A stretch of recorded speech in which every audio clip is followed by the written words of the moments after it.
ஐயனார் துணை சீரியல்ல அடுத்த வர எபிசோட்ல நம்ம சேரன் இருந்துட்டு பாண்டிய கூப்பிட்டு இதில் ரூ. 1,00,000 பணம் இருக்கு, இதை வச்சு கடைக்கு முதல்ல அட்வான்ஸாக கொடு, மிச்ச பணத்தை நம்ம அப்புறமா கொடுத்துடலாம் அப்படின்ற மாதிரி சொல்கிறாங்க.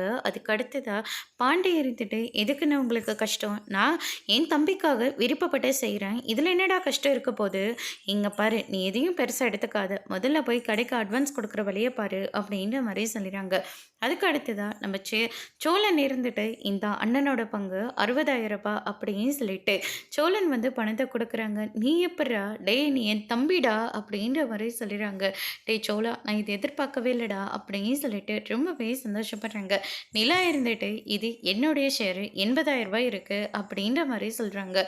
இதை பார்த்த உடனே நம்ம பாண்டி இருந்துட்டு நீங்கள் எதுக்குங்க நான் செய்யாமல் வேற யாரும் செய்ய போகிறா அப்படின்ற மாதிரி சொல்லிடுறாங்க. மொத்தம் இது கால்குலேஷன் பண்ணி பார்க்குறாங்க. பார்த்தா 10,000 கம்மியாக வருது. இது இன்னும் 10,000 கம்மியாக வருது, என்ன பண்ணலான்னு சொல்லிட்டு யோசிக்க ஆரம்பிக்கிறாங்க. அதுக்கு அடுத்து தான் நடேசன் இருந்துட்டு இந்தா இதில் பணம் இருக்குது, எவ்வளோ இருக்குன்னு பாரு அப்படின்ற மாதிரி சொல்கிறாங்க. 10,200 சில்லறை இருக்குது அப்படின்ற மாதிரி சொல்கிறாங்க.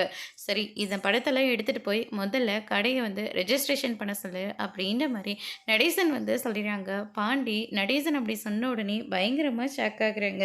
அதோட இன்னைக்கான பிரம்ம முடிச்சிருக்காங்க. இனி இந்த பணத்தை சேஃப்டியாக எடுத்துகிட்டு போகிறாங்களா, இல்லை நம்ம பல்லவனோட அம்மா அவங்களுக்கு முன்னாடி இந்த பணத்தை ஆட்டையப்பட போகிறாங்களா, என்ன மாதிரி ஒரு ட்விஸ்ட் வரப்போகுதுன்றதை வெயிட் பண்ணி பார்க்கலாம். தேங்க்யூ.